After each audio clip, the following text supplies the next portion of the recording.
Shalom, everyone. I put together this little study today, and it's going to be fairly short, won't be a lot to it, but pretty, it gives us some information that normally you wouldn't get anywhere else. But what I want to do is I want to start by going to the book of Matthew, and we'll start in chapter 1.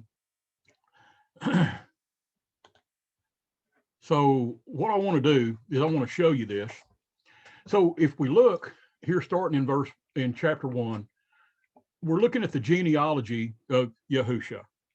Okay, so this is the record of the genealogy of Yahusha HaMashiach, the son of David, the son of Abraham.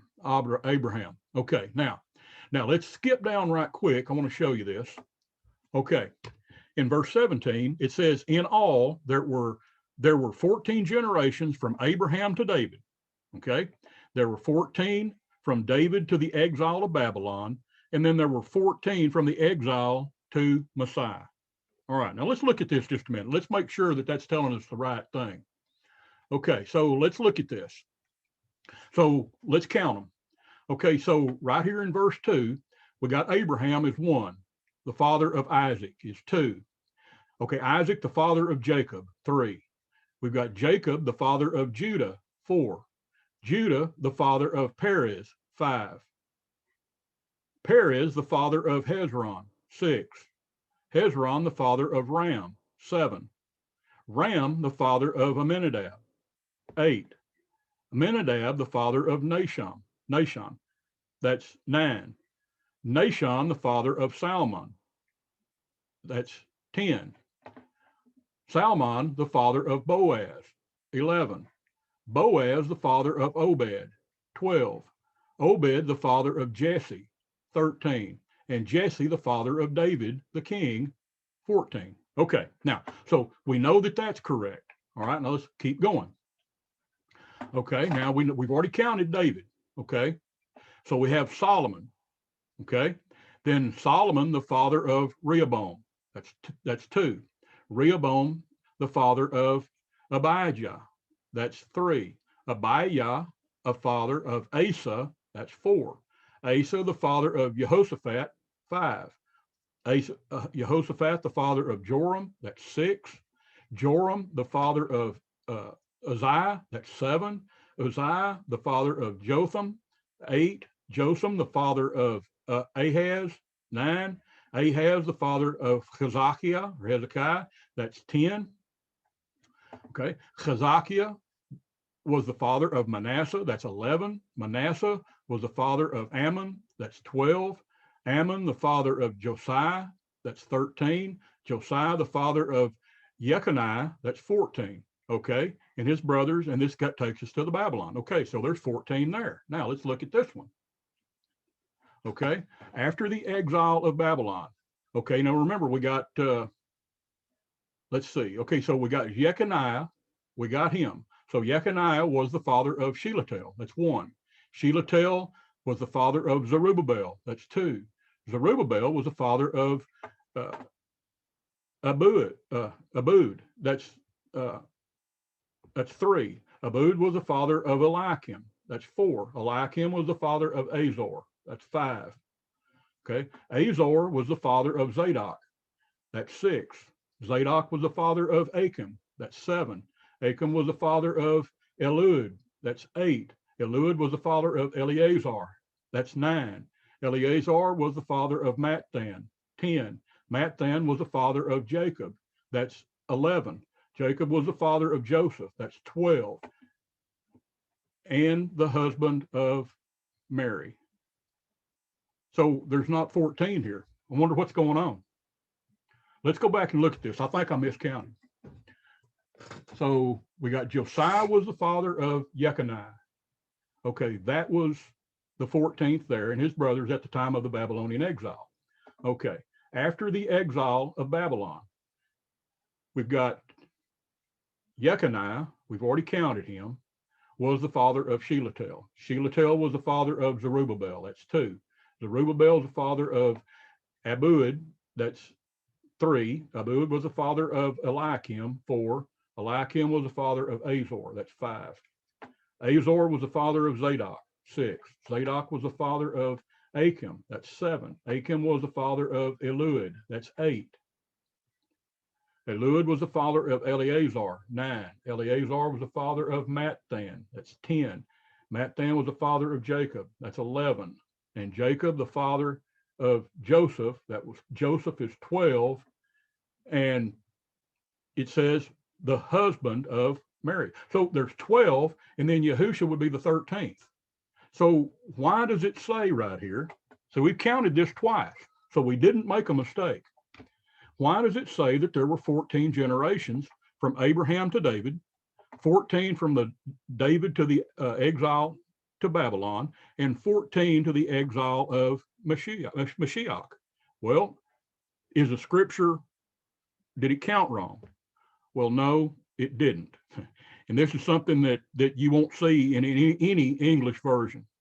Okay, so there was a guy named Nehemiah Gordon, and he was able to go to the Vatican, and he found scrolls of the Hebrew Matthew that predate all the Greek scrolls. They're much older than the Greek scrolls, and they're written in Hebrew. And they are thought to be some of the original text, or at least they were written by scribes, which means that they would have, the text would have been correct, more correct than the Greek. Okay, and one of the things that Nehemiah has found is this word right here is not husband. That word is father. So now let's look at this again. Okay, so if Joseph is number 12, and it says the father of Mary, then Mary would be 13, and Yahusha HaMashiach would be 14. So the Hebrew scripture tells us the truth. The Greek scripture misled us here. It misinterpreted the word husband, and it should have been father. Okay, so we know that there's 14 generations here, and there's not a misprint, there's not someone that was missing in this count. The missing piece was the interpretation between the Hebrew and the Greek. The Hebrew, Joseph, okay, Mary was married to Joseph, but her father's name was also Joseph. Okay, so Joseph, the father of Mary, and then Yahusha, that would be the 14th generation. Okay, now, so this verse 17 now is there's 14 generations between the Babylon and 14 generations from the exile of Babylon to Yahusha HaMashiach.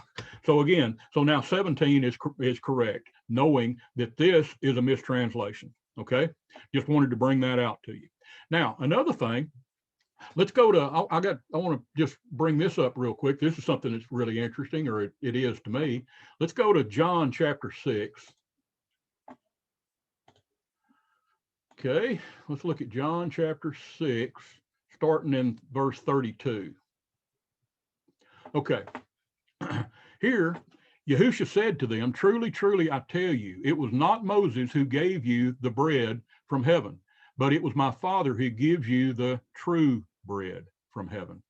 For the bread of Elohim is he who comes down from heaven and gives life to the world."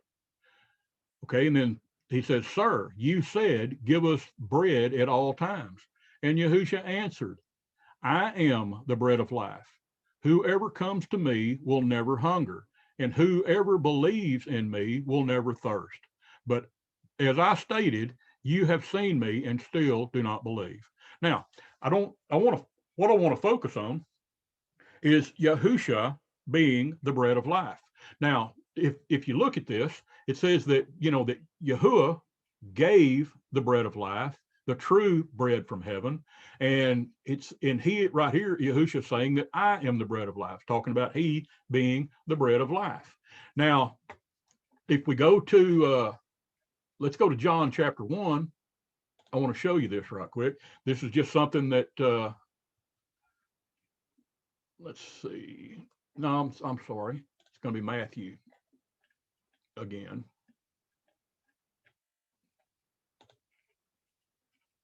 Okay, I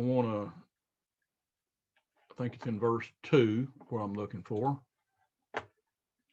Okay, now it's verse 2. Okay, now it says, and Yahusha was born in Bethlehem in Judea. Okay, let's stop right there. Now, in John chapter 6, you remember he called himself the bread of life.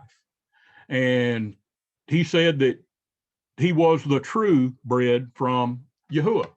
Okay, now, do any of you know how Bethlehem relates to what we just got through looking at about him being the bread of life? Well, let's look at this just a minute. Let's look up the word Bethlehem in the interlinear, okay? Okay, starting in verse 1. Well, it's not going to show us. I'm sorry. This is Greek, but let's look at it anyway. Okay, yeah, it will.